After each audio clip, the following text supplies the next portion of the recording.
Ini adalah suasana hari pertama perkemahan Saka Bakti Pusada yang dikemas dalam perkemahan Germasati dilaksanakan di Kabupaten Pidijaya.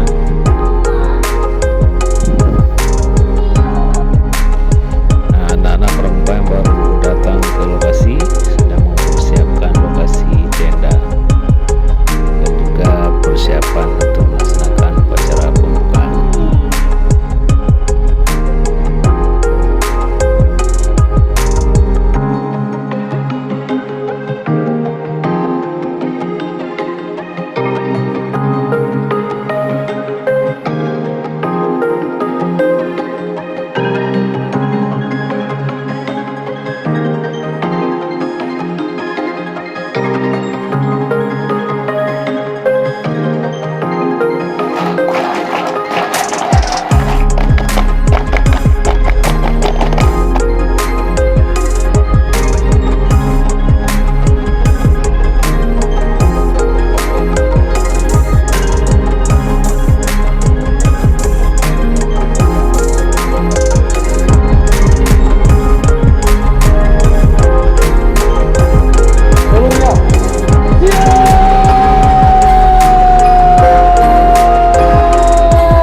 Dalam hal ini Dinas Kesehatan Aceh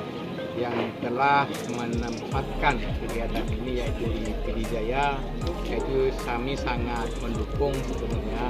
seluruh kegiatan yang dilakukan, dan karena mengingat bahwa saat ini masalah gizi buruk, masalah stunting dan masalah lainnya, mungkin dengan kegiatan yang dilakukan pada hari ini, insya Allah dengan digerakkan semua pramuka-pramuka maupun pemuda-pemuda yang ada di Pidijaya, insya Allah ini dapat kita laksanakan dengan sebaik-baiknya sesuai dengan harapan kita bersama.